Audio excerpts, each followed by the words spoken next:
अस्सलाम वालेकुम स्टूडेंट। आज हम पढ़ते हैं एक्टिविटी प्री स्क्रीनिंग क्वेश्चन। इसमें देखते हैं कि कैसे कौन से क्वेश्चन होते हैं प्री स्क्रीनिंग में।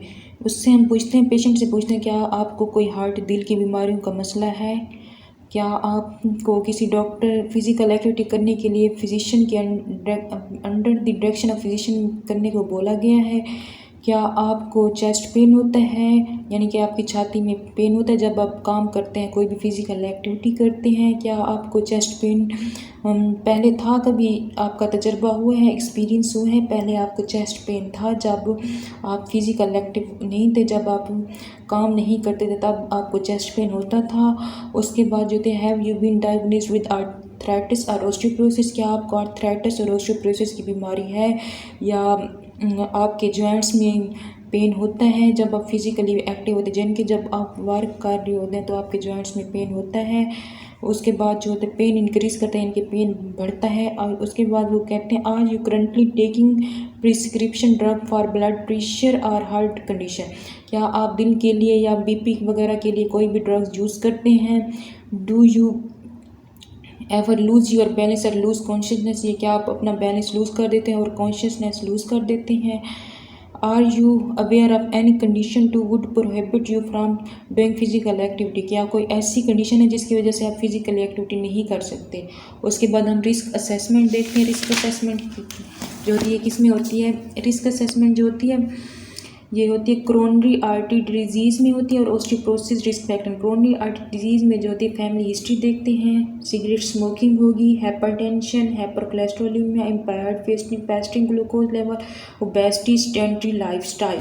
उसके बाद osteoporosis risk factor bone mineral density score of 2.5 और लेस, पोस्ट मेनोपॉजल कोगेशन और Asian descent, family history of osteoporosis या बॉडी वेट कम है, low body weight, inactive lifestyle, insufficient calcium and vitamin ई, वो अपनी खुराक में कैल्शियम और विटामिन ए की कमी है, उसमें insufficient fruits and vegetables in diet, smoking, excessive consumption of alcohol, prolong bed rest, prolong use of corticosteroid and other medication including selective serotonin reuptake inhibitors, proton pump inhibitors and some anti acid. उसके बाद जो हम देखते हैं कौन सी behavioural changes theory है, दो तरह की होती है, सोशल कोग्निटिव थ्योरी होती है और हेल्थ बिलीफ मॉडल होती है। सोशल कोग्निटिव थ्योरी में वो कहते हैं इसमें वो सोशल कंटेक्स्ट करता है, डायनामिक एंड रेसिप्रोकल इंटरेक्शन होता है between cognitive process, environment and behaviour के दरमियान इंटरेक्शन होता है। कौन सा होता है, डायनामिक और रेसिप्रोकल इंटरेक्शन।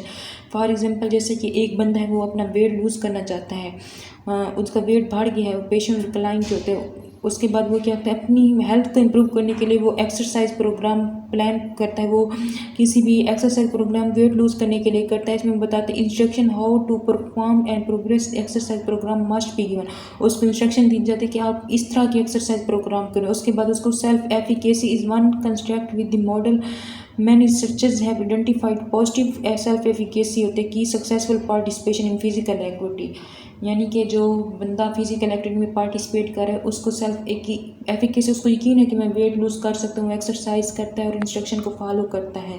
उसके बाद जो होते हैं health belief model. Health belief model जो होता है ये क्या होता है, one of the most influential and widely use psycho social approaches to explaining health related behaviours होता है।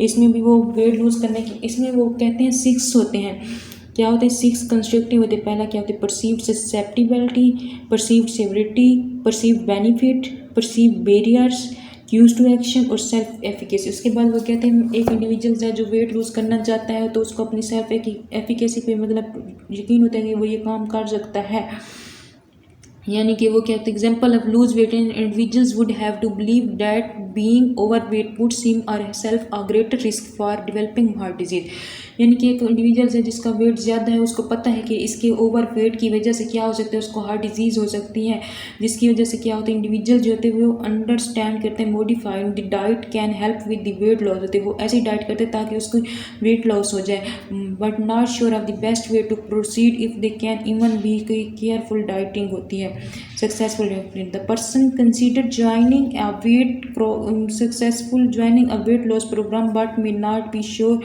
he or she can afford the weekly होती है, यानी कि वो वीकली अफोर्ड नहीं करती। इसमें वही बता रहे हैं कि उसको हार्ट अटैक का खतरा होता है, उसको पता होता है कि मुझे ओबेसिटी की वजह से, ओवरवेट की वजह से हार्ट डिजीज़ हो सकती है, जिसकी वजह से वो अपनी डाइट वगैरह को सही रखता है और एक्सरसाइज वगैरह करता है। उसके बाद जो होती है ट्रांसथ्योरेटिकल मॉडल। ट्रांसथ्योरेटिकल मॉडल जो होती है क्या होती है, स्टेज ऑफ चेंजेस मॉडल होती है, जिसमें 1979 में प्रोचास्का ने दी थी, डेवलप की थी। इसमें वो कहते हैं पहला जो होता है प्री कंटेम्पलेशन। प्री कंटेम्पलेशन जो होती है no attention of making any change within next 6 month होती है। कंटेम्पलेशन में होती है इंटेंट टू मेक, इसमें इंटेंशन होती है make changes within the next 6 month. Preparation क्या होती है, has begin take step towards making the desired change in behavioral plans, make the changes within next 30 days होती है। उसके बाद action has changed the behavior for less than 6 months, maintenance has changed the behavior for more than 6 months होती है। उसके बाद हम physical activity guidelines देखते हैं। फिजिकल एक्टिविटी गाइडलाइंस में सबसे पहले देखते हैं चिल्ड्रंस में और अडल्ट में। चिल्ड्रन में और अडल्ट में वो कहते हैं मॉडरेट लेवल की हम फिजिकल एक्टिविटीज़ करवाते हैं। ये कौन से चिल्ड्रन 6 ईयर से लेकर ओल्डर होते हैं, मॉडरेट लेवल्स की एक्टिविटी करवाते हैं जो 60 मिनट्स होती है और विग्रेस होती हैं। इसमें वो बताते हैं एट लीस्ट 3 डेज वीक, एक वीक में 3 दिन करवानी चाहिए। और एक्टिविटी लेवल जो होती है वो क्या होना चाहिए, विग्रेस होना चाहिए। At least 3 days a week activity levels भी vigorous. Both bone and muscle strengthening जो होती है वो क्या होती है, daily activity at least 3 days per week होनी चाहिए। उसके बाद जो होती है एक्टिविटीज शुड बी बहुत एज अप्रोप्रिएटेड होती है एंड फन होती है। अडल्ट्स में वो मॉडरेट लेवल की करवानी चाहिए, 150 मिनट्स होनी चाहिए, विग्रेस होनी चाहिए और 75 मिनट्स पर वीक होनी चाहिए।